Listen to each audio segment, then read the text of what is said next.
আমার আল্লাহ রাব্বুল আলামিন কোরআন কারীমের মধ্যে বলেন ফালা ওয়ারাব্বিকা লা ইউমিনুনা হাত্তা ইউহাক্কিমুকা ফীমা শাজারা বাইনাহুম সুম্মা লা ইয়াজিদু ফী আনফুসিহিম হারাজান মিম্মা কাদাইতা ওয়া ইউসাল্লিমু তাসলিমা। সাল্লাল্লাহু আলাইহি ওয়াসাল্লামের কাছে একজন মুনাফিক এসেছে, ইয়া রাসূলুল্লাহ নবী গো, আমি নতুন মুসলমান হয়েছি, আমি আগে কুফার ছিলাম, এখন মুসলমান হয়েছি। আল্লাহ নবী বললেন বুঝলাম, এখন কেন আমার কাছে এসেছো? ওই লোকটা ডাক দিয়ে বলে, ইয়া রাসূলুল্লাহ নবী গো, একজন ইহুদির সাথে আমার ঝগড়া হয়েছে, তার সাথে আমার বিচার করতে হবে। কি করতে হবে? আল্লাহ নবী সাল্লাল্লাহু আলাইহি ওয়াসাল্লাম তার বিচার করে দিলেন, কিন্তু তার বিচারে তৃপ্তি আসলো না। কি আসলো না? তৃপ্তি আসলো না। সে আবার চলে গেলেন হযরত আবু বকর সিদ্দিক রাদিয়াল্লাহু তাআলা আনহুর কাছে। হযরত আবু বকর সিদ্দিক রাদিয়াল্লাহু তাআলা আনহুর কাছে গিয়ে বলে, আবু বকর সিদ্দিক, ও নবীর সাহাবী, আমি আপনার কাছে এসেছি। কেন এসেছি? এর কারণ হলো আমার আল্লাহ রাব্বুল আলামিন যে নবীকে শ্রেষ্ঠ নবী বানিয়েছেন, ওই নবীর কাছে আমি গিয়েছিলাম কিসের জন্য? নবীর কাছে কেন গিয়েছিলেন? বিচারের জন্য। একটু পরে কিন্তু আমি টেস্ট করতে পারি, একটু অ্যালার্ট থাকবেন। আল্লাহ নবী সাল্লাল্লাহু আলাইহি ওয়াসাল্লাম তার বিচার তার কাছে ভালো লাগে নাই। ওই সাহাবী, ওই মুনাফিক হযরত আবু বকর সিদ্দিক রাদিয়াল্লাহু তাআলা আনহুর কাছে গেলেন। আবু বকর সিদ্দিক যখন শুনলেন আল্লাহ নবী সাল্লাল্লাহু আলাইহি ওয়াসাল্লাম বিচার করে দিয়েছেন, আবু বকর সিদ্দিক রাদিয়াল্লাহু তাআলা আনহু বলেন, সর্বনাশ, আমি পারবো না। যে জায়গার মধ্যে আল্লাহ নবী সাল্লাল্লাহু আলাইহি ওয়াসাল্লাম বিচার করে দিয়েছেন, ওই জায়গার মধ্যে আমি আবু বকরের কোনো অস্তিত্ব থাকে না। জোরে জোরে বলেন না সুবহানাল্লাহ। যে জায়গায় নবী বিচার করে দিয়েছে, ওই জায়গায় আমি আবু বকর কোশ্চিনকালে সেটা সম্ভব না। ওই মুনাফিক আবার দৌড়ে চলে গেল হযরত উসমান গনি রাদিয়াল্লাহু তাআলা আনহু কাছে। ডাক দিল, উসমান রাদিয়াল্লাহু তাআলা আনহু, আমি আপনার কাছে এসেছি বিচারের জন্য। কিসের জন্য? বিচারের জন্য। হযরত উসমান রাদিয়াল্লাহু তাআলা আনহু বলেন, কেন, কি হয়েছে, কি বিচার করতে হবে? ওই মুনাফিক ডেকে ডেকে বললেন, আমি নবীর কাছে গিয়েছিলাম, নবী আমার বিচার করতে পারে নাই। আমি একজন মুসলমান, কিন্তু আমার নবী রায় দিয়েছে কাফেরের পক্ষে। কার পক্ষে? আমার নবী কিন্তু যেটা সত্য, যেটা নেই, সেটাই করতে। ওই মুনাফিকের তো ভালো লাগে না। মুনাফিক ডাক দিয়ে বলেন, ও উসমান রাদিয়াল্লাহু তাআলা আনহু, নবীর বিচার আমি মুনাফিকের কাছে ভালো লাগে নাই। বলেন না নাউযুবিল্লাহ। হযরত উসমান রাদিয়াল্লাহু তাআলা আনহু বলেন, সর্বনাশ, কাম সারছে। যে জায়গায় আল্লাহ নবী সাল্লাল্লাহু আলাইহি ওয়াসাল্লাম বিচার করেছেন, ওই জায়গায় আমি উসমান গনি রাদিয়াল্লাহু তাআলা আনহুর কোনো ভ্যালু থাকে না। বলেন সুবহানাল্লাহ। তুমি আমার কাছে নয়, বরং অন্যের কাছে চলে যাও। ওই মুনাফিক আবার দৌড়ে চলে গেল হযরত আলী কাররামাল্লাহু আলাইহি ওয়াসাল্লামের কাছে। হযরত আলী রাদিয়াল্লাহু তাআলা আনহুর কাছে জি ডাক দিয়ে বলেন, ও আলী রাদিয়াল্লাহু তাআলা আনহু। আলী রাদিয়াল্লাহু তাআলা আনহু ডাক দিয়ে বলেন, কেন, কি হয়েছে? উনি বললেন, নবীর কাছে গিয়েছিলাম বিচারের জন্য। কিসের জন্য? আমার নবীর বিচার ভালো লাগে না, অতএব আপনি আমার বিচারটা সুন্দর করে দিন। হযরত আলী রাদিয়াল্লাহু তাআলা বললেন, সর্বনাশ, যে জায়গায় আল্লাহ নবী, যে জায়গায় আমার আল্লাহ রাব্বুল আলামিনের শ্রেষ্ঠতম বন্ধু, সেরা বন্ধু হাবিবুল্লাহ সাল্লাল্লাহু আলাইহি ওয়াসাল্লাম বিচার করে দিয়েছে, ওই জায়গায় আমি আলী রাদিয়াল্লাহু তাআলা কোনো চান্স থাকতে পারে না। সুবহানাল্লাহ। অবশেষে হযরত ওমর ফারুক রাদিয়াল্লাহু তাআলা আনহুর কাছে রওনা দিলেন। কার কাছে? হযরত ওমর রাদিয়াল্লাহু তাআলা আনহু শক্ত না নরম? শক্ত, খুব বেশি শক্ত। উনি ছিলেন কাফেরদের জন্য কঠোর। লা ইয়াখশা ইল্লাল্লাহ, আল্লাহ ছাড়া কাউকে ভয় পেতেন না। হযরত ওমর রাদিয়াল্লাহু তাআলা আনহুর কাছে রওনা দিলেন। হযরত ওমর রাদিয়াল্লাহু তাআলা আনহুর কাছে যখন রওনা করলেন, ডাক দিয়ে বলেন, ও ওমর রাদিয়াল্লাহু তাআলা আনহু, আমি এসেছি আপনার কাছে বিচারের জন্য। কেননা আল্লাহ নবী সাল্লাল্লাহু আলাইহি ওয়াসাল্লামের কাছে গিয়েছিলাম, আল্লাহ নবী আমার বিচার সুন্দর করে নাই। নাউযুবিল্লাহ। বলে না। হযরত ওমর রাদিয়াল্লাহু তাআলা আনহু বললেন, সাবধান, সাবধান, ও কাফের বাচ্চা, মুনাফিকের বাচ্চা, তুমি অপেক্ষা করো, আমি ওমর তোমার জন্য পানিশমেন্টের ব্যবস্থা করছি। জোরে বলেন সুবহানাল্লাহ। কিসের ব্যবস্থা? পানিশমেন্ট।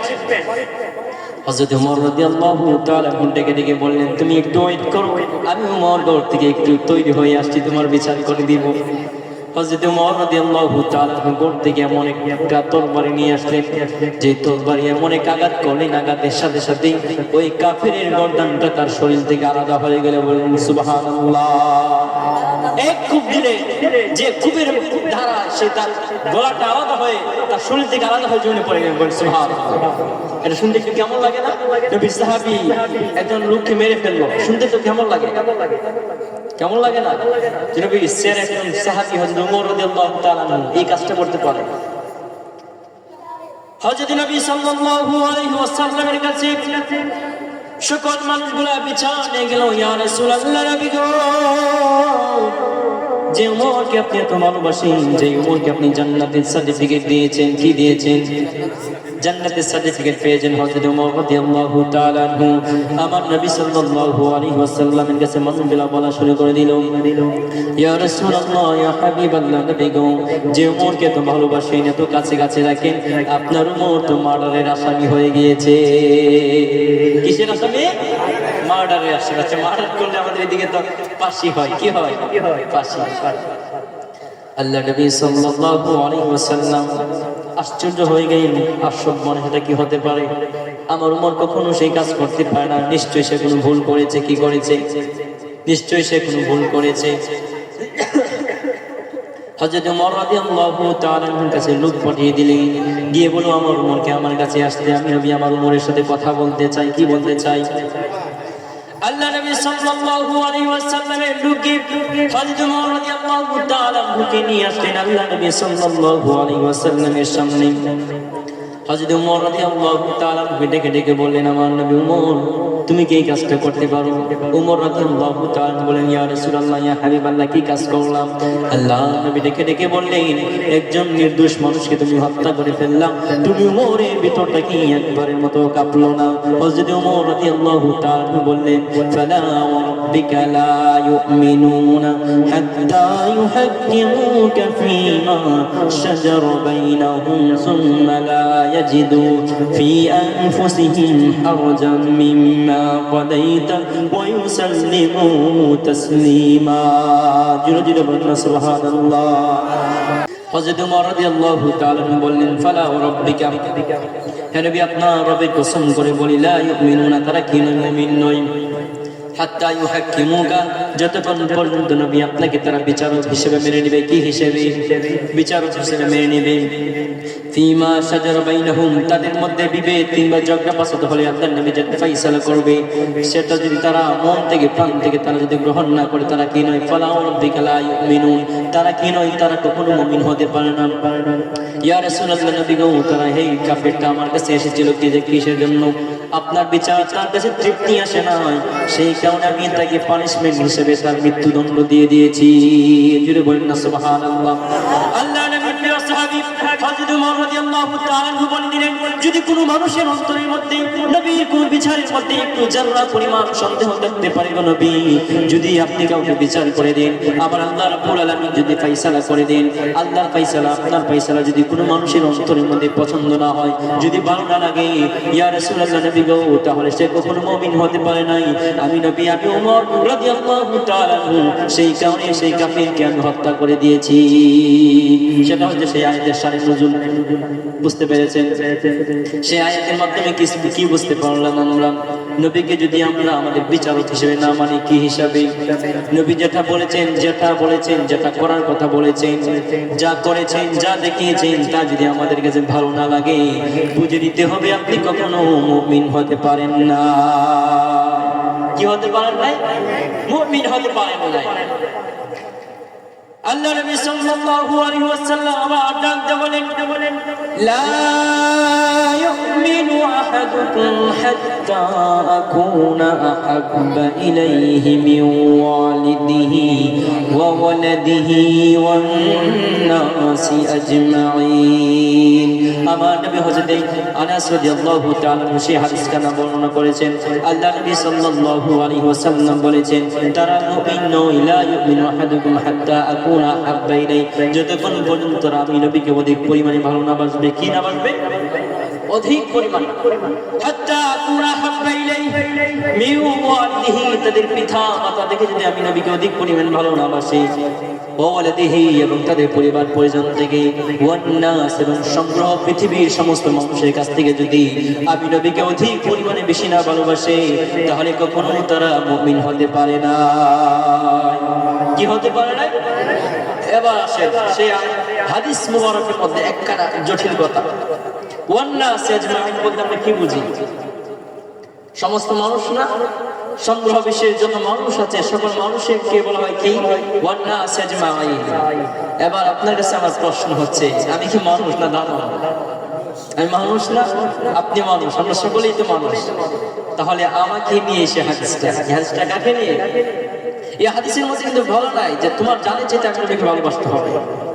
অনেক আলিম ওলামারা খুব সুন্দর করে এই অর্থ বলে যায়, নবীকে নিজে জানের চাইতে বেশি ভালোবাসতে হবে। যদি প্রশ্ন করা হয় জানের চাইতে ভালোবাসতে হবে, প্রমাণ কই, এফারেন্স কই, দলিল কোথায়? কোথা থেকে আসবে দলিল?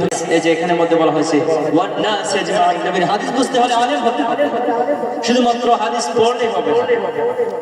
ওয়ান্নাস আজমাইন দ্বারা আল্লাহ নবী সাল্লাল্লাহু আলাইহি ওয়াসাল্লাম বুঝিয়েছি সমস্ত মানুষের মধ্যে আমি একজন মানুষ, অতএব আমাকে নিয়ে আমার নবীকে বেশি ভালোবাসতে হবে। আমার জানের চাইতে যদি নবীকে বেশি ভালোবাসেন, তাহলে বুঝে নিতে হবে আমার আল্লাহ রাব্বুল আলামিনের কাছে আপনি কখনো প্রকৃত মুমিন হতে পারেন না। আমার আল্লাহ রাব্বুল আলামিন কোরআনে আরেক জায়গার মধ্যে বলে দিয়েছেন, কুল ইন কানা আবাউকুম ওয়া আবনাউকুম ওয়া আখাওয়াতুকুম ওয়া ইখওয়ানুকুম ওয়া আজওয়াজুকুম ওয়া আশীরাতুকুম ওয়া আমওয়ালুন ইqtaraftumuha ওয়া তিজারাতুন তাখশাউনা কাসাদাহা ওয়া মাসাকিন তারদাউনাহা আহাব্বা ইলাইকুম মিনাল্লাহি ওয়া রাসূলিহি ওয়া জিহাদিন ফি সাবিলিহি ফাতারাব্বাসু হাত্তা ইয়াতিয়াল্লাহু বিআমরিহি ওয়াল্লাহু লা ইয়াহদিল কওমাল ফাসিকিন। জোরে জোরে বলুন সুবহানাল্লাহ। আল্লাহ নবী ডেকে ডেকে বলেন, বলেন কানা আবাউকুম, হে নবী বলেন, আপনি তাদেরকে বলে দেন, ইন কানা আবাউকুম, তাদের পিতামাতা যদি তাদের কাছে অধিক পরিমাণে ভালোবাসার হয়, কি হয়? মুসলিম সম্মানিত হাজির শুনে রাখেন, আমার আল্লাহ রাব্বুল আলামিন বলে দিয়েছেন, কুল ইন কানা আবাউকুম, যদি তোমাদের পিতামাতা, কি আবাউকুম মানে তোমাদের পিতামাতা, ওয়া আবনাউকুম তোমাদের সন্তান সন্ততি, ওয়া ইখওয়ানুকুম তোমাদের ভাই বারাদার, ওয়া আজওয়াজুকুম তোমাদের স্ত্রী, তোমাদের স্ত্রীগণ, ওয়া আশীরাতুকুম তোমাদের পরিবার ফ্যামিলি, ওয়া আমওয়ালু এবং তোমাদের সম্পদ, ইqtaraftumuha যা তোমরা অর্জন করেছো। কি করেছো? যে সম্পদ আপনি অর্জন করেছেন সেই সম্পদ সম্পর্কে আল্লাহ রাব্বুল আলামিন বলেছেন, ওয়া তিজারাতুন তাখশাউনা কাসাদাহা, ওয়া তিজারাতুন এবং তোমাদের ব্যবসা বাণিজ্য, তোমাদের কি? ওয়া তিজারাতুন তাখশাউনা কাসাদাহা, যা তোমরা ব্যবসায় লস হওয়ার আশঙ্কা করো, তাখশাউনা যা তোমরা ভয় করো ব্যবসা লস হতে পারে, কাসাদাহা ওয়া মাসাকিন তারদাউনাহা তোমাদের বাসগৃহ, তোমাদের বাসস্থান জায়গাগুলা, আহাব্বা ইলাইকুম মিনাল্লাহি ওয়া রাসূলিহি ওয়া জিহাদিন ফি সাবিলিল্লাহ, আহাব্বা ইলাইকুম যদি তোমরা তাদেরকে বেশি ভালোবাসো, ইলাইকুম মিনাল্লাহ আমার আল্লাহ রাব্বুল আলামিন, আমার আল্লাহ থেকে বেশি কি? যদি আপনি আপনার পিতামাতা, আপনার স্ত্রী পুত্র, আপনার বন্ধু বান্ধব, আপনার ভাই বারাদার, আপনার ব্যবসা বাণিজ্য সম্পদ যদি আপনি এত পরিমাণে ভালোবাসেন, যেটা আমার আল্লাহ রাব্বুল আলামিনের তার চাইতে বেশি ভালোবাসা হয়ে যায় কার চাইতে? এবং শুধু তাই নয়, ওয়া রাসূলিহি এবং যদি রাসূল সাল্লাল্লাহু আলাইহি ওয়াসাল্লামের ভালোবাসা চাইতে বেশি হয়ে যায়, ওয়া জিহাদিন ফি সাবিলিহি এবং আমার আল্লাহ রাব্বুল আলামিনের রাস্তায় জিহাদ করার চাইতে যদি বেশি ভালোবাসা পূর্ণ হয়ে যায়, ফাতারাব্বাসু হাত্তা ইয়াতিয়াল্লাহু বিআমরি আবার আল্লাহ রাব্বুল আলামিন আদেশ করে দিয়েছেন, আল্লাহু লা ইয়াহদিল কওমাল ফাসিকিন, নিশ্চয় যারা ফাসিক, যারা ফাসিক ফ্যামিলি, ফাসিক পুত্র, তাদেরকে আমার আল্লাহ রাব্বুল আলামিন ভালোবাসেন না। জুড়ে বলেন না সুবহানাল্লাহ। এই আয়াত থেকে আমরা বুঝতে পারি আমাদের পিতামাতা, আমাদের স্ত্রী পুত্র, আমাদের ভাই বারাদার, আমাদের সম্পদ, আমাদের ফ্যামিলি, আমাদের বাসস্থান জায়গা এবং আমরা যা অর্জন করেছি, শুধু তাই নয় আমাদের ব্যবসা বাণিজ্য, সকলের চাইতে সব কিছুর চাইতে কাকে বেশি ভালোবাসতে হবে? আমার আল্লাহ সেখানে মধ্যে তিনটা জিনিস বলেছেন। কয়টা জিনিস? এক নম্বর হচ্ছে আমার আল্লাহ বলেছে আল্লাহ রাব্বুল আলামিনকে ভালোবাসতে হবে। কাকে ভালোবাসতে হবে? দুই নম্বরে আমার আল্লাহ রাব্বুল আলামিন বলে দিয়েছেন, দুই নম্বর হলো রাসূল সাল্লাল্লাহু আলাইহি ওয়াসাল্লামকে ভালোবাসতে হবে। কাকে ভালোবাসতে হবে? তিন নম্বরে আমার আল্লাহ রাব্বুল আলামিন বলে দিয়েছেন ওয়াজিহাদিন ফি সাবিলিহি, তোমরা জিহাদকে ভালোবাসতে হবে। আল্লাহর রাস্তায় শহীদ হওয়া, আল্লাহর জন্য কথা বলা, আল্লাহর জন্য কাজ করা, আল্লাহর জন্য কোনো কিছুকে স্যাক্রিফাইস করা, সকল কিছুকেই আমার আল্লাহ রাব্বুল আলামিন জিহাদ বলেছেন। অতএব সেই জিহাদটাকে ভালোবাসতে হবে কিনা? সেটাকে ভালোবাসতে হবে। এবার আসেন আল্লাহ নবী সাল্লাল্লাহু আলাইহি ওয়াসাল্লাম হাদিস মুবারকের মধ্যে ইরশাদ করেন, হযরত আনাস রাদিয়াল্লাহু তাআলা আনহু থেকে বর্ণিত, আন্না রাজুলান আতান নবী সাল্লাল্লাহু আলাইহি ওয়াসাল্লাম ফাকালা মাদা সাআতা ইয়া রাসূলুল্লাহ, আল্লাহ নবী সাল্লাল্লাহু আলাইহি ওয়াসাল্লামকে প্রশ্ন করলেন, ইয়া রাসূলুল্লাহ, ইয়া হাবিবাল্লাহ, নবী গো, কিয়ামত কখন সংঘটিত হবে? কি হবে? একটু অ্যাটেনশন দেন, অনেক গুরুত্বপূর্ণ। আমি তো হাদিস বলছি, একটু পরে মিন আলোচনা চলে যাবে, একটু ঘটনা বলবো, সমস্যা নেই। তবে আমরা আগে আমাদের মাহফিলের যে একটা ক্ষুধার্ত একটা অবস্থা, সেটা আগে পূরণ করি। হাদিস এবং ব্যাখ্যা যদি না করি তাহলে কিন্তু আপনার আলোচনা দলিল পাবে না। আমি প্রথমে দলিল দিয়ে যাচ্ছি। হযরত আনাস রাদিয়াল্লাহু তাআলা থেকে বর্ণিত, আন্না রাজুলান আতা নবী সাল্লাল্লাহু আলাইহি ওয়াসাল্লাম ফাকালা মাদা সাআতু ইয়া রাসূলুল্লাহ, নবী গো, কিয়ামত কখন সংঘটিত হবে? কি হবে? কিয়ামত কখন সংঘটিত হবে? ফাকালা রাসূলুল্লাহ সাল্লাল্লাহু আলাইহি ওয়াসাল্লাম, আল্লাহ নবী সাল্লাল্লাহু আলাইহি ওয়াসাল্লাম বলেন, মা আদাততা লাহা, তুমি কি সেই সম্পর্কে, সেই কিয়ামতের জন্য কি অর্জন করেছো? তুমি কিয়ামত সংঘটিত হওয়ার কথা বলেছো আমি নবীর কাছে, তুমি আমার প্রশ্ন হলো তুমি কিয়ামতের জন্য কি অর্জন করেছো? আমরা কি কিয়ামতের জন্য কোনো কিছু অর্জন করেছি? করি নাই। সেই সাহাবী সুন্দর করে ডেকে বললেন, ইয়া রাসূলুল্লাহ, ইয়া হাবিবাল্লাহ, নবী গো, মা আদাততু, কি আমি কিছুই অর্জন করি নাই।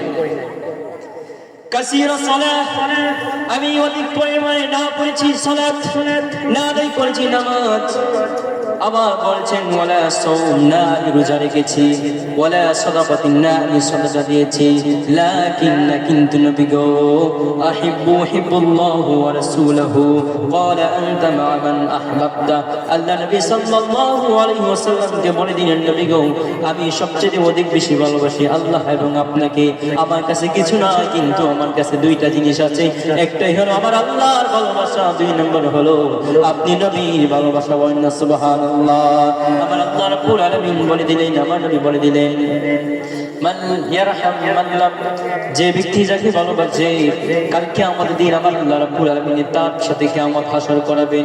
যদি নবীর সাথে কিয়ামত হাসর হয়ে যায়, আপনাদের কাছে প্রশ্ন হলো, তাহলে আমার আল্লাহ রাব্বুল আলামিন তার প্রতি অনুগ্রহ করবেন কিনা, তার প্রতি দয়া করবেন কিনা?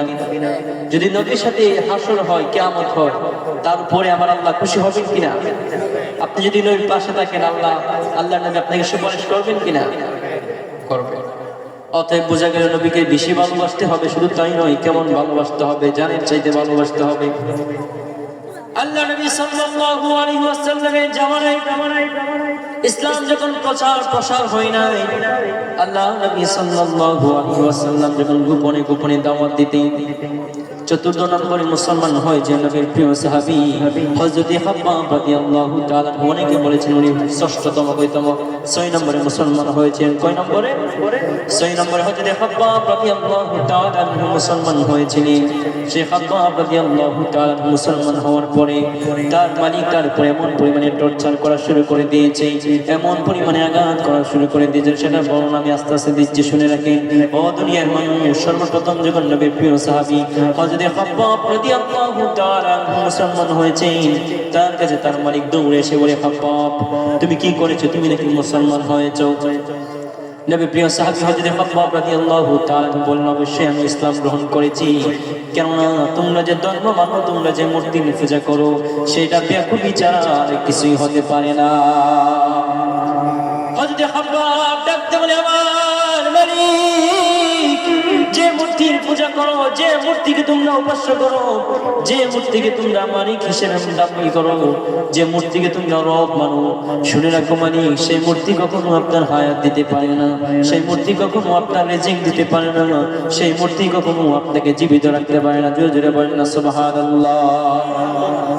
সেই কথা বলার পরে কাফেরদের ভিতরে লেগে গিয়েছে, অন্তরে লেগে গিয়েছে। হযরত খাব্বাব রাদিয়াল্লাহু তাআলা কেমন পরিমাণে আঘাত করেছে, জনগণ সকলে মিলে যখন এমন পরিমাণে আঘাত করেছে, হযরত খাব্বাব রাদিয়াল্লাহু তাআলা অজ্ঞান হয়ে জমিনের মধ্যে পড়ে গিয়েছেন। সুবহানাল্লাহ। একটু জিকির করে বলেন, লা ইলাহা ইল্লাল্লাহ, জোরে লা ইলাহা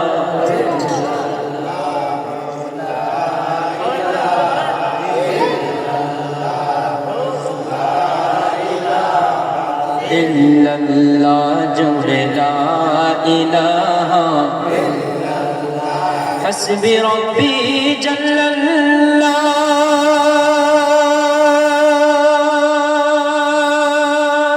মা ফি কলবি গায়রুল্লাহ, হাসবি রাব্বি জাল্লাল্লাহ, মা ফি কলবি গায়রুল্লাহ, পড়ো লা ইলাহা ইল্লাল্লাহ, জোরে লা ইলাহা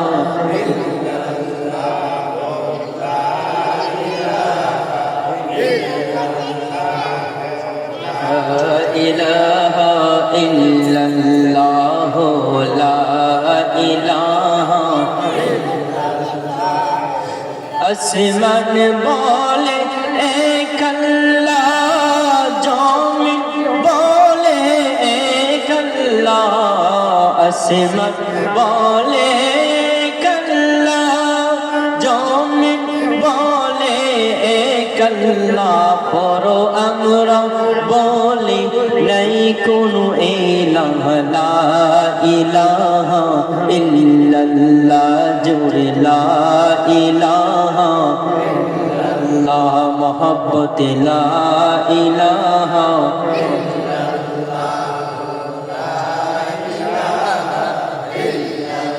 লা ইলাহা ইল্লাল্লাহ, মুহাম্মাদুর রাসূলুল্লাহ সাল্লাল্লাহু আলাইহি ওয়াসাল্লাম। এবার সকলে প্রস্তুতি নিয়ে এখন নবীর জমিনের মধ্যে জীবনের মধ্যে আমরা ঢুকে গিয়েছি। ইনশাআল্লাহ যতটুকু পারি সামারি হিসেবে ইম্পর্টেন্ট জায়গাগুলো আমরা তুলে ধরবো। সকলে শুনতে রাজি আছেন কিনা? এবার শুনে রাখেন, হযরত খাব্বাব রাদিয়াল্লাহু তাআলা এর কাছে যখন গেলেন, জিজ্ঞাসা করেন, খাব্বাব কি ব্যাপার, তুমি নাকি ধর্ম ত্যাগ করেছো?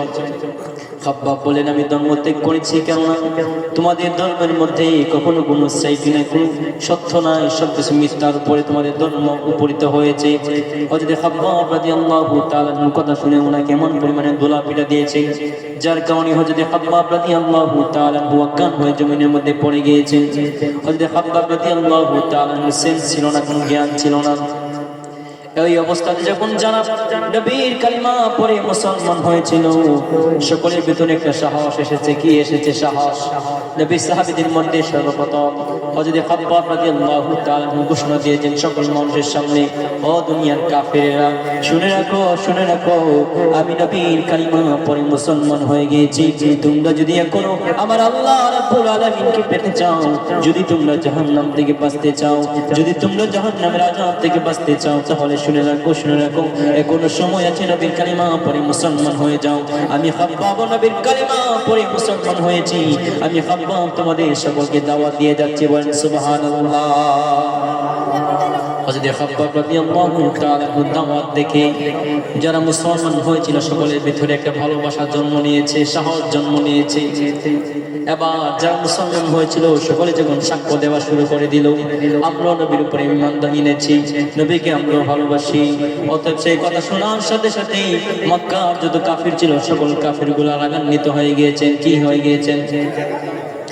সকল কাফেরগুলো উতবা শাইবা আবু সুফিয়ান এবং আবু জাহেল সকল প্রমুখ কাফেররা কি করলো, মিটিং ডাকলো। মিটিং ডেকে সমস্ত আরবদেরকে একত্রিত করে বললে, যদি তোমরা তোমাদের ধর্মকে হেফাজত করতে চাও, যদি তোমরা তোমাদের ধর্মকে রাখতে চাও, এখন সময় আছে মুহাম্মদ সাল্লাল্লাহু আলাইহি ওয়াসাল্লামকে হত্যা করতে হবে। জুড়ে বলেন না নাউযুবিল্লাহ।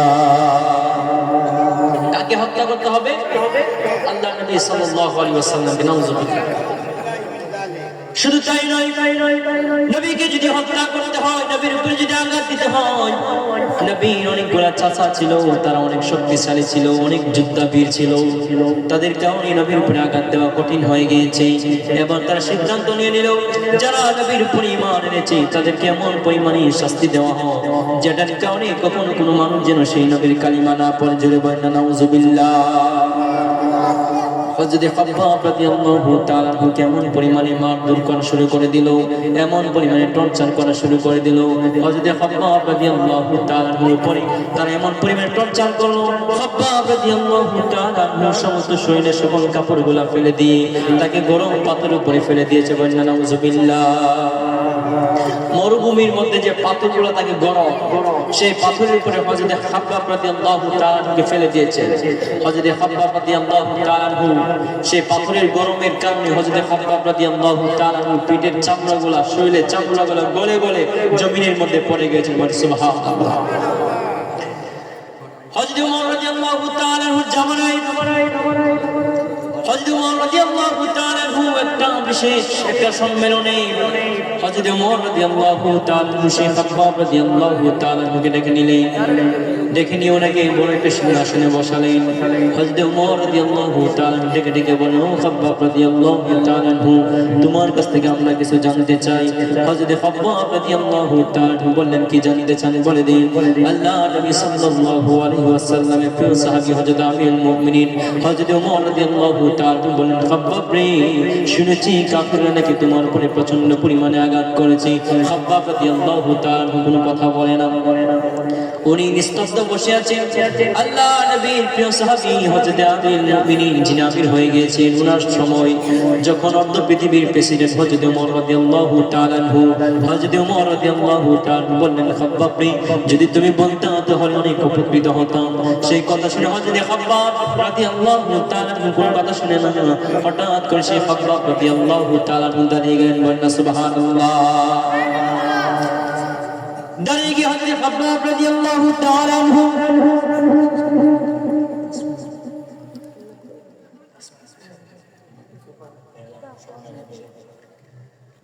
হযরত খাব্বাব রাদিয়াল্লাহু তাআলা এর কাছে হযরত নবী করিম সাল্লাল্লাহু আলাইহি ওয়াসাল্লামের ভালোবাসার প্রমাণ যখন চেয়ে নিলেন, হযরত খাব্বাব রাদিয়াল্লাহু তাআলা ওনার পিঠের চাদরটা ফেলে দিলেন। কি ফেলে দিলেন? চাদরটা যখন ফেলে দিলেন, হযরত ওমর রাদিয়াল্লাহু তাআলা দেখে ভয় পেয়ে গেলেন। ডেকে ডেকে বললেন, খাব্বাব, ও খাব্বাব, এটা কি দেখলাম? তোমার পিঠের চামড়াগুলো গলে গলে জমিনে পড়ে গিয়েছে। তোমার পিঠ থেকে দেখা যায় হাড্ডিগুলো, সাদা সাদা হাড্ডি দেখা যায় রে খাব্বাব। তোমার পিঠের হাড্ডিগুলো থেকে গোশতগুলো কোথায় গিয়েছে? খাব্বাব রাদিয়াল্লাহু তাআলা ডাক দিয়ে বলে, ও নবীর প্রিয় সাহাবী হযরত ওমর, শুনে রাখুন, খাব্বাব রাদিয়াল্লাহু তাআলা আনহু যখন প্রথম পরিমাণে, আমি যখন সর্বপ্রথম মুসলমান হয়েছিলাম, আমার উপরে কাফেররা এমন পরিমাণে টর্চার করেছে, আমি খাব্বাবকে তারা হাতে বেঁধে পায়ে বেঁধে আমার শরীর থেকে কাপড়গুলো খুলে দিয়ে গরম জল কাঙ্গার মধ্যে আমি খাব্বাবকে ফেলে দিয়েছি, যার কারণে আমি খাব্বাব রাদিয়াল্লাহু তাআলা শরীর থেকে সমস্ত গোশতগুলো গলে গলে জমিনের মধ্যে পড়ে গিয়েছে। সেই কারণে আমি খাব্বাব রাদিয়াল্লাহু তাআলা শরীরের কোনো জায়গার মধ্যে গোশত পাওয়া যায় না। হযরত খাব্বাব ডাক দিয়ে বললেন, আমি খাব্বাবকে তারা বলেছিল, খাব্বাব, যদি তুমি ঈমান ছেড়ে দাও, নবীর ভালোবাসা ছেড়ে দাও, আমরা প্রপোজ করে দিলাম তোমার কাছে, আমরা আত্মত্যাগ করে দিলাম তোমার কাছে, আমরা ওয়াদা করলাম রে খাব্বাব, যদি তোমরা নবীর ভালোবাসা ছেড়ে দাও, আমি খাব্বাব রাদিয়াল্লাহু তাআলা আমাকে বলেছিল তারা আমাকে আযাদ করে দিবে। শুধু তাই নয়, তারা আমাকে অনেক দ্বন্দ্বরোধের অপেক্ষা করেছিল, অনেক দ্বন্দ্বরোধের অফার করেছিল। আমি খাব্বাব রাদিয়াল্লাহু তাআলা তাদেরকে বলে দিয়েছি, ও নবীর সাহাবীরা, ও দুনিয়ার সকল কাফিররা শুনে রাখো, তারা যখন আমাকে সেই অফার করেছিল, আমি খাব্বাব বলে দিয়েছি হয়েছি। আমি খাব্বাবকে যদি তোমরা কেটে টুকরো টুকরো করে দুনিয়ার বিভিন্ন প্রান্তে যদি আমি খাব্বাবকে ফেলে দাও, কখনো আমি খাব্বাব রাদিয়াল্লাহু তাআলা নবীর কালিমা ছেড়ে দিব না। সুবহানাল্লাহ।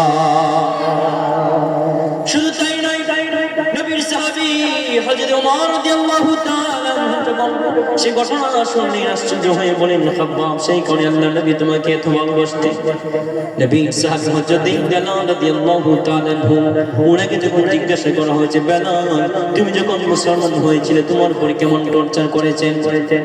হযরত বেলাল রাদিয়াল্লাহু তাআলা ডেকে ডেকে বলেন, নবীর সাহাবী হলেন, আমি বেলাল যখন মুসলমান হয়েছি আমি বেলালের হাতের মধ্যে বেঁধে ফেলেছি। আমি বেলালকে হাতের মধ্যে পায়ের মধ্যে বেঁধে দিয়ে ঘোড়া লেজের মধ্যে বেঁধে দিয়েছি।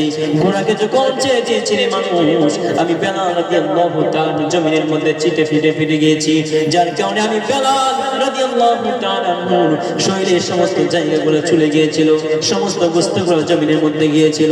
যার কারণে আমি বেলাল রাদিয়াল্লাহু তাআলা এখনো নবীর ভালোবাসার শিহরে রয়েছি। শুধু তাই নয়, আমি বেলাল রাদিয়াল্লাহু তাআলা মুখের মধ্যে তার আঙ্গুলা দিয়ে দিয়েছি। আমি বেলাল রাদিয়াল্লাহু তাআলা পিঠের মধ্যে আঙ্গুলা দিয়ে দিয়েছি। যত অপরাধ করেছিলাম, যাই হোক যাই কিছু করি নাই, তারপরে নবীর কারণে কাফেররা আমি বেলালকে তো টর্চার করেছে। আমি বেলাল বলে দিয়েছিলাম যদি আমাকে মেরে ফেলো, তারপরে নবীর ভালোবাসা আমি বেলালের ভিতর থেকে বাহির হবে না। বলেন সুবহানাল্লাহ। শুধু তাই নয়, নবীর প্রিয় সাহাবী হযরত ওমর রাদিয়াল্লাহু তাআলা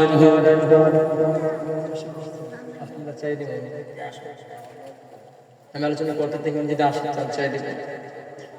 হযরত ওমর রাদিয়াল্লাহু তাআলা যখন মুসলমান হয় নাই, এই অবস্থাতে হযরত খাব্বাব রাদিয়াল্লাহু তাআলা মুসলমান হয়েছেন। একদিন হযরত নবী করিম সাল্লাল্লাহু আলাইহি ওয়াসাল্লাম কে একা পেয়ে নবী দুষ্ট চাচা যাকে বলা হয় জাহেল, কি বলা হয় আবু জাহেল, জাহেলের বাবা, সে আবু জাহেল নবীকে পেয়ে অনেক কিছু বলা শুরু করে দিয়েছে। যার কারণে সেই কথাটা যখন শুনলেন, নবীর চাচা হামিদা হামজা রাদিয়াল্লাহু তাআলা কে শুনলেন, এখন আমি সামারিয়া একদিন নিয়ে আসছি, কেমন অতি শীঘ্রই আমার আলোচনা শেষ হয়ে যাবে।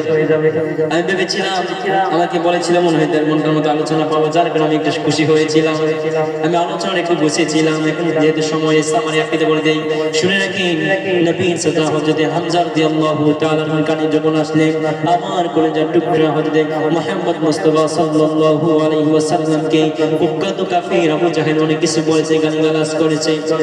কে করেছে? হযরত হামজা রাদিয়াল্লাহু তাআলা হাতের মধ্যে তীর নিয়ে এমন একটা তীর মারলেন, নবীর চাচা কাফির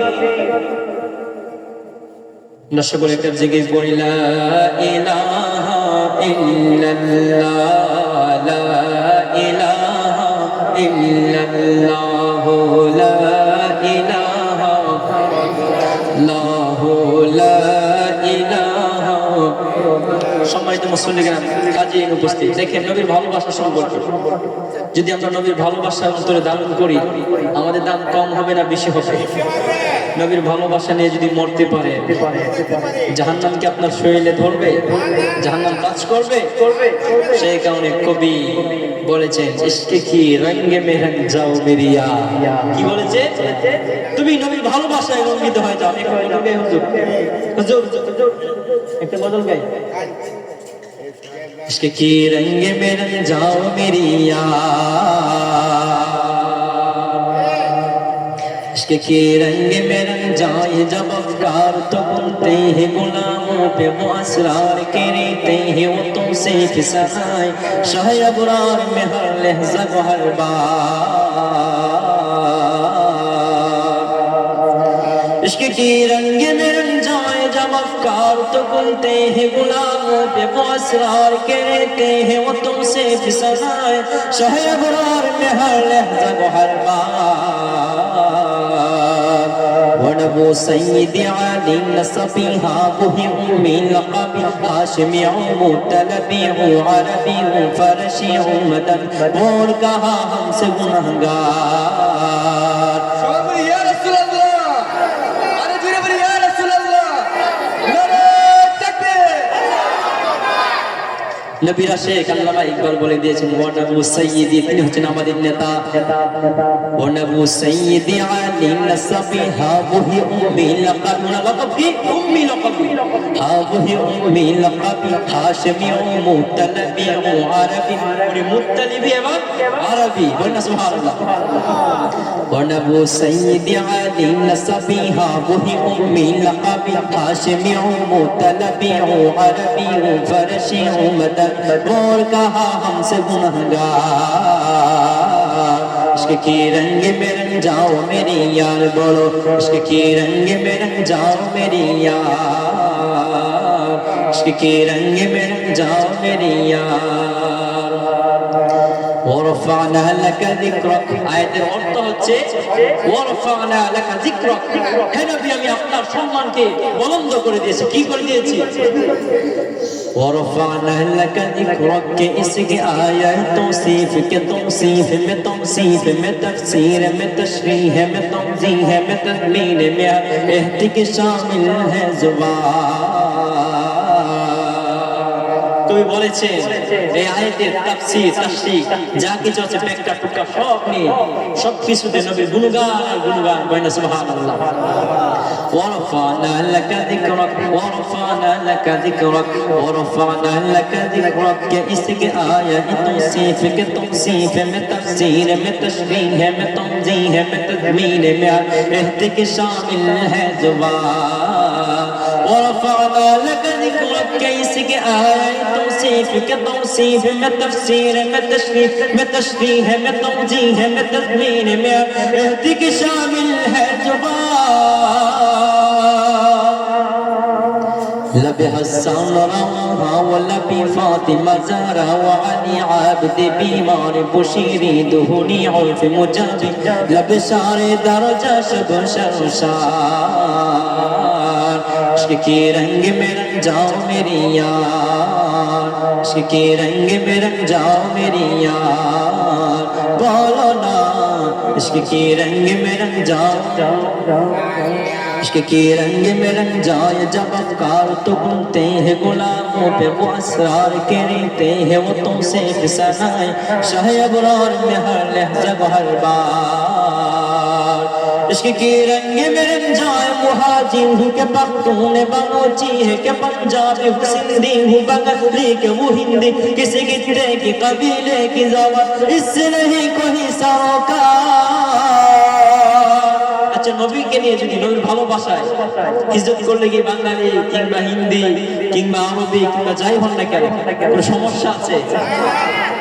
इश्क के रंग में रंग जाए मुहाजिर हो के पख्तून बलोची है के पंजाबी हूँ सिंधी हूँ बंगाली के वो हिंदी किसी गिद्दे के कबीले की ज़बान इससे नहीं कोई सरोकार। इश्क के रंग में रंग जाओ मेरी यार, बोलो इश्क के रंग में रंग जाओ मेरी यार, इश्क के रंग में रंग जाओ मेरी यार। आरज़ूए है कि वो क़ल्ब मुअत्तर व मुताहर हो मुनव्वर हो मुजल्ला हो मुसफ़्फ़ा नूर आला नज़र आए कहीं जलवाए में शाह अबरार। आरज़ूए है कि वो क़ल्ब मुअत्तर व मुताहर हो मुनव्वर हो मुजल्ला हो मुसफ़्फ़ा नूर आला जो नज़र आए कहीं जलवाए में शाह अबरार। जिनके कदमों के चमक जिनके कदमों के चमक चांद सितारों में नजर आए जिधर से हो गुजर जाए वो हीरा चमक जाए दमक जाए महक जाए बने रूनत गुलजार। जिनके कदमों के चमक जिनके जर्रों के चमक जिनके तर्रों के चमक चांद सितारों में नजर आए जिधर से हो गुजर जाए वो हीरा चमक जाए दमक जाए महक जाए बने रूनत गुलजार। প্রশ্ন হলো নবীর নূরের কাছে চাঁদ বলেন যত আলো বলেন কোনো কিছুর ভ্যালু আছে? নবীর নূরের কাছে কোনো কিছুর ভ্যালু নাই, সবকিছু চূর্ণ, সবকিছু ভ্যালু হারিয়ে ফেলে। নবীর নূর হচ্ছে এত আলোকিত, বলেন সুবহানাল্লাহ। যেহেতু হুজুর চলে আসছেন এটা অনেক লম্বা 4-5টা স্টেপ আছে বললাম না। আল্লাহ যেন আমাদেরকে নবীর ভালোবাসা বোঝার তৌফিক দান করে।